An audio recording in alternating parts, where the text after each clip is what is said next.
Արդարադատության նախարարությունը հերքում է, որ ավելի վաղ լրատվամիջոցներում հրապարակված նախագիծը իրենց մշակած վերջնական տեքստն է։ Միևնույն ժամանակ ոչ հերքում, ոչ հաստատում են, որ մշակվող տեքստի նախաբանից հանվել կամ հանվելու է հղումն անկախության հռչակագրին։ Իշխանություն լրատվականն այսօր պնդեց, որ իր ձեռքի տակ է հայտնվել Հայաստանի սահմանադրության փոփոխված տարբերակը։ Լրատվականի հրապարակած տեքստի նախաբանից բացակայում է Հայաստանի և Լեռնային Ղարաբաղի միավորման մասին ձևակերպում պարունակող անկախության հռչակագրին հղումը։ Ու չնայած 4 օր առաջ էր արդարադատության նախարարը հայտարարում, որ սահմանադրության նախագծի տեքստը արդեն պատրաստ է,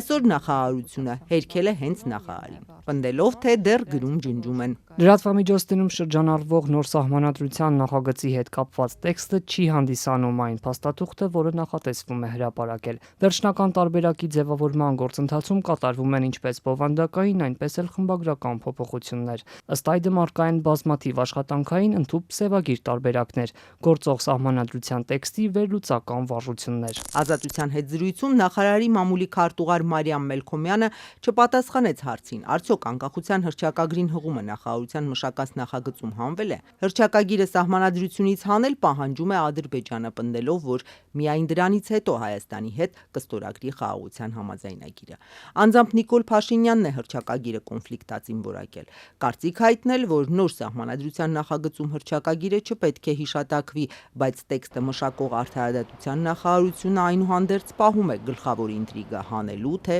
պահելու են հղումը։ Չկա այն տեսքը, որտեղ կարող ես տեսնել կա նախաբան, թե չկա նախաբան։ Արդարադատության նախարար Սրփուհի Գալյանն ասել էր, նոր սահմանադրության տեքստից անկախության հռչակագրի հղումը հանել-չհանելու հարցը ոչ թե սահմանադրական բարեփոխումների խորհուրդն է իր քվեարկությամբ որոշելու, այլ իշխող ուժը։ Քաղաքացիական պայմանագրի վարչության անդամ Հասմիկ Հակոբյանն ասաց, առանձին բազմաթիվ դրույթներ իրենք քննարկել են, բայց նախաբանը ոչ։ Պատգամավորի խոսքով նախագիծը կհրապարակվի իշխող ուժում քննարկումից հետո։ Նրա խոսքով սահմանադրության տեքստը դեռևս սևագիր է, աշխատանքային թուղթ դրա համար չի հրապարակվում։ Անգամ նախագիծը հրապարակելու դեպքում դա վերջնական փաստաթուղթ չէ։ Այդ նախագիծը հրապարակվելու է, որպեսզի շատ լայն քննարկում տեղ ունենա։ Քաղաքացիները կարողանան առաջարկներ անել։ Մասնագիտական նաև հանրույթը, որը հանձնաժողովի կազմում չէ, եւս կարողանա քննարկել եւ առաջարկներ անել։ Եթե կլինի մի նման որոշում, որ պետք է լինի նախաբան, ինքս կնախաձեռնեմ եւ կհամոզեմ իմ գործընկերներին եւ հասարակությանը, թե ինչու է անիմաստ եւ ավելորդ ունենալ անկախության հռչակագրին հղումը։ Մենք Հայաստանի Հանրապետության համար առաջ ենք քաշել գաղափարախոսություն, որը հակադրվում է անկախության հռչակագրի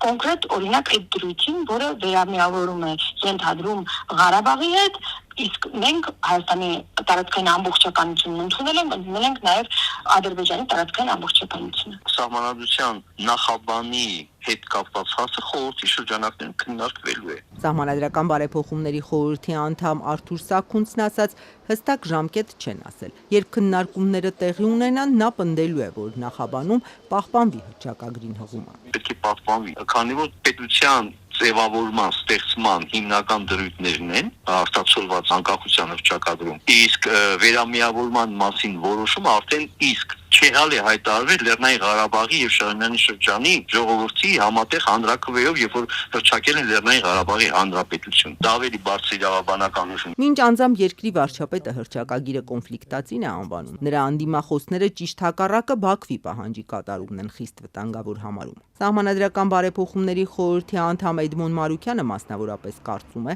եթե նախագիծը հանրաքվեի դրվի առանց անկախության հռչակագրի ու չընդունվի, Ալիևը պատերազմելու հիմք կունենա, քանի որ փաստացի իշխանությունն ընդունում է, որ գործող սահմանադրությունը տարածքային պահանջ է պարունակում։